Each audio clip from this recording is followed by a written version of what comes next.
Hey, Sip&Talkers. Welcome back for another deep dive with your host, Joe. And Sunny. You ready to sip on some knowledge, Sunny? Always. What have you been up to lately? Anything interesting? Oh, you know, the usual. But hey, we actually got a request from one of our listeners in Taiwan. Oh, yeah. Yeah, Pikapef. What do they want to talk about? They want us to dive into this whole population washing thing. Population washing. Oh, I've heard about that, especially with China and Taiwan. Yeah, and they left us a comment saying, thanks for letting the world see Taiwan. Having a troublesome neighbor is a real pain. Oof, yeah, neighborly disputes are never fun. But you're right, this is exactly what we do, dive deep into these complex topics. Exactly. So to catch everyone up, think of population washing as a strategy where one country tries to, change the makeup of another region's population. Right, through immigration. Yeah, basically trying to dilute the original culture and influence, It's a powerful term, isn't it? Washing. It's like they're trying to, erase or replace what was already there. Definitely. And we've seen worries about this play out in real life, like in places like Xinjiang in Tibet. Oh, absolutely. The Han Chinese population has grown so much there, and it's raising concerns about the future of those local cultures. Exactly. You know, it's fascinating, actually. This concept of population washing can take so many different forms.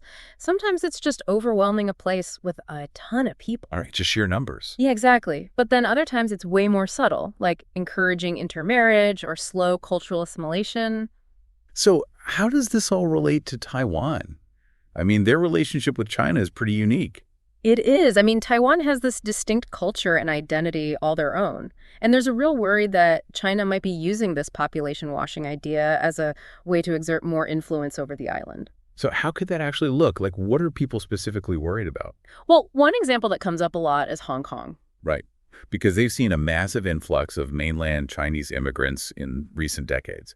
Yeah, after Hong Kong was handed back to China in 1997, there was this policy called the one-way permit. Okay. Well, it basically allowed a certain number of mainland Chinese to move to Hong Kong every single day. Every day. Wow. So Yeah. What impact did that have? Was it really population watching?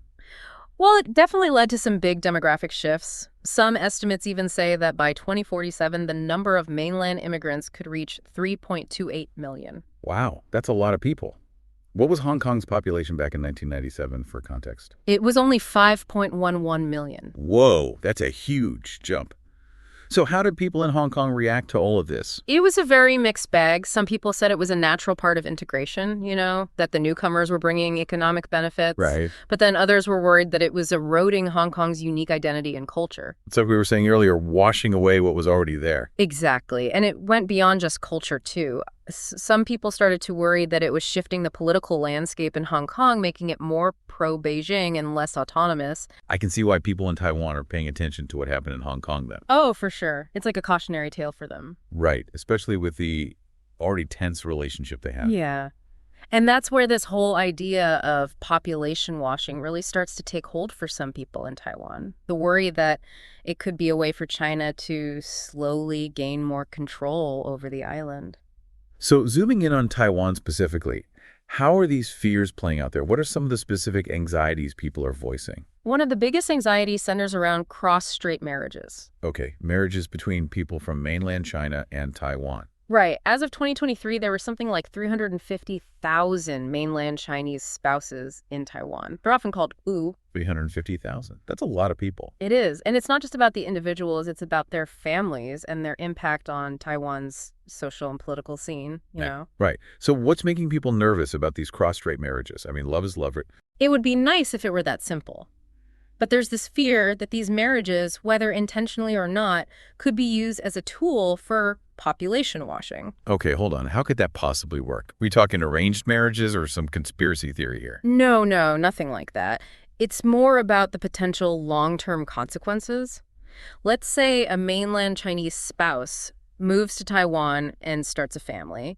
Their kids grow up in Taiwan, but they've also got ties to mainland China through their family. Right, through their heritage. Exactly. And the concern is that over time, these children might be more sympathetic to China's interests. Or even feel like they have dual loyalties. Exactly. And that could have huge implications for Taiwan's future, especially as that population grows. It's not just about numbers then. It's about changing attitudes and allegiances within Taiwan's population. Exactly. That's what makes it such a complex and sensitive topic. It touches on national identity, cultural preservation, even political security. Yeah, we're wading into some deep waters here. We are.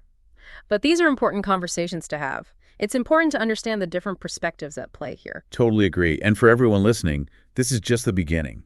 We're going to dive even deeper into this issue in the next part of our episode. Yeah, we'll explore how some people believe China might be using these cross-strait marriages to its advantage. And we'll look at concerns around the KMT's efforts to change the laws around citizenship for mainland Chinese spouses. Oh, yeah, that's going to be interesting. For sure. So grab another sip of your drink, settle in, and stay tuned. Welcome back, Sip&Talkers. We're still deep in the trenches talking about population washing and all the anxiety surrounding it in Taiwan. And these anxieties, they're not just like abstract fears. There are some real things happening that are making people even more worried. You're talking about the KMT, right? The political party in Taiwan that wants to make it easier for mainland Chinese spouses to become citizens. Yeah, exactly. They're trying to push through legislation to shorten the waiting period for citizenship from 6 years down to 4. So basically, speed up the process, get mainland Chinese spouses integrated into Taiwanese society quicker. I mean, on the surface, it sounds kind of nice, right? A move towards inclusivity. That's exactly how the KMT is spinning it. They say that the 6-year wait is discriminatory and creates unnecessary obstacles for families. Right, families who just want to be together. Exactly. And of course, they emphasize the whole love conquers all angle. Anyone who opposes the change is heartless or anti-family. Right. But I bet those who are worried about population washing see this KMT proposal as a major threat. Oh, absolutely. They see it as a Trojan horse. Like shortening the waiting period will just fling open the doors and make it that much easier for China to exert its influence. Like a growing population with close ties to mainland China. Exactly. It's a classic tug-of-war, isn't it? One side pushing for integration and family reunification. And the other side waving red flags about the potential risks to Taiwan's autonomy. It's a tough situation for sure, and it's all happening with China becoming more and more assertive toward Taiwan in the background. Okay, so let's shift gears a bit and tackle Pika Puff's question head on. Can Taiwan actually do anything to prevent population washing, or is it a losing battle? That's the question, isn't it? And to be honest, there's no simple answer. I mean, it depends on what you consider preventable and what Taiwan's willing to do. Okay, so let's brainstorm here. What tools does Taiwan have to counter this threat? Well, one option is to tighten up security measures. Think stricter border control, tougher background checks for mainland Chinese spouses applying for citizenship. Even ramp up counterintelligence to detect and disrupt any shady attempts to manipulate the system. Exactly. Make it much harder for population washing to take root. But then there's the whole cultural aspect to consider. It's not just about numbers, right? Yeah, we talked about that. Influencing hearts and minds is a whole other ballgame. And you can't exactly build walls to keep ideas out, right? So what do? Ban TikTok. Force everyone to watch Taiwanese dramas. Well, I don't think censorship's the way to go, but investing in education, media literacy, that could be huge. Yeah, arm people with the critical thinking skills they need to recognize propaganda and misinformation online, especially online. Exactly. And Taiwan could do more to promote its own cultural narrative, highlight its strengths, its values, the vibrancy of its democracy, its history and traditions. So it's not about erasing other cultures, but about making sure Taiwan's voice is heard. Precisely. Finding that balance between openness and protecting itself. Okay, all that makes sense. But let's be real. Even if Taiwan does all of that, those anxieties about population washing might still stick around. Yeah. Are there other, maybe more controversial options on the table? Well, some folks believe Taiwan needs to seriously rethink its immigration policies, especially those dealing with mainland China. Oh, now we're getting into some tricky territory. What are we talking about here? Well, they could set stricter quotas on the number of mainland Chinese spouses allowed to immigrate each year. Wow, that's a big step. It is.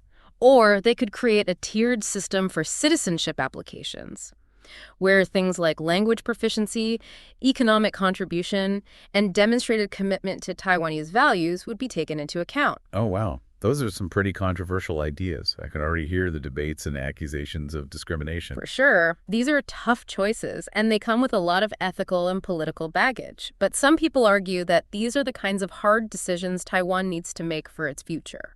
So bottom line, does Taiwan actually have any power in this situation, or is it all doom and gloom? Look, Taiwan has a history of resilience, you know. They've faced tough challenges before and found ways to adapt and overcome them. So it's not game over. Not at all. Taiwan has a strong democracy, a strong sense of identity, and a thriving economy. They can leverage all of that. It's about playing the hand you're dealt, but playing it smart. Exactly. Being proactive, thinking long-term, making those tough choices, but always staying true to Taiwan's values. So even with this looming threat of population washing, there's still hope. Absolutely. And remember, this isn't just about Taiwan's survival. This is about democracy and self-determination surviving in a world where authoritarianism is on the rise. Man, you're right. This conversation is really getting me fired up. We need to explore this idea of Taiwanese resilience more.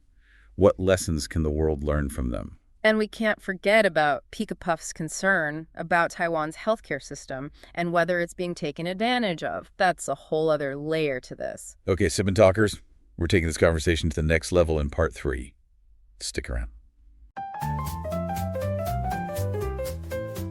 All right, Sip and Talkers, we're back. Time to tackle that last point from Pika-Puff about Taiwan's healthcare system. Yeah, remember how some folks are worried about mainland Chinese spouses putting a strain on Taiwan's resources? Right, specifically on their national health insurance program. The NHI. Yeah, it's like universal health care that covers pretty much everyone in Taiwan.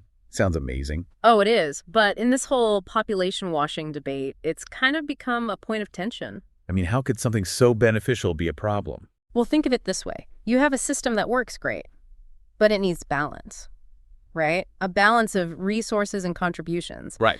But then suddenly you have a ton of new users, and that balance could get thrown off. So it's like having a potluck and everyone comes, but nobody brings a dish. Pretty much. But instead of food, it's healthcare resources. Some people are worried that mainland Chinese spouses might be using the NHI more than they're contributing to it. And that plays into that whole Hong Kong playbook fear. Right? Yeah, the idea that China's intentionally trying to weaken Taiwan by draining its resources. Interesting. I mean, any healthcare system can be vulnerable to overuse or abuse. But with all the tension between China and Taiwan, even small issues can become huge problems. Exactly. It all gets blown out of proportion. So are there any actual reports of mainland Chinese spouses getting excessive medical treatments or using up the NHI's funds? Well, that's where it gets tricky. There are definitely stories and anecdotes floating around online, but there's not much hard data to back it up. So it's more about perception and suspicion than actual evidence. Yeah, at this point, I'd say so. But we can't just dismiss those concerns, can we? No, not at all. Because even if it's not some deliberate plan from China, if enough people in Taiwan think it's happening, it creates division and distrust. And that's something that those pushing the population washing narrative can latch onto. Exactly. So what's the solution then? How do you fix a problem based on feelings and not facts? Transparency and open conversation are key. Taiwan needs to actually gather data on how the NHI is being used. Look for any warning signs or weaknesses in the system. Get the facts straight before jumping to conclusions. Exactly. And if they find legitimate issues with overuse or abuse, address it through policy changes or education campaigns. Right. But it has to be done fairly, not in a discriminatory way. Absolutely. Okay, so let's wrap this up for Pika-Puff and all our listeners. What's the final verdict here? Can Taiwan stop this population washing, or are they fighting a losing battle? It's complex, like we've been saying. There's no easy fix, no magic solution that will get rid of all the worries and risks. So it's not about if, it's about how Taiwan chooses to handle these challenges. Precisely. Recognize the concerns, address them proactively, and focus on building a society that's strong, inclusive, and stays true to its values. Yeah, hopefully a little bit of that famous Taiwanese ingenuity and determination will help them through these tough times. Oh, I'm sure of it. Well, Pika-Puff, we hope this deep dive gave you something to think about. Yeah. It's a complicated situation, but Taiwan has a lot of strengths. For sure. And let's not forget about international support, too. Taiwan's allies can play a big part in helping them maintain their security and autonomy. Right. Solidarity is important. It really is. All right, Sip&Talkers, before we sign off, we got to give a shout out to our friend Micky and his YouTube channel, Mickytolife. He's got travel vlogs, whiskey reviews, memes, you name it. Go check him out. Yeah, tell him we sent you. Okay, that's all for today, folks. Until next time, keep sipping, keep talking, and keep those minds open. Cheers.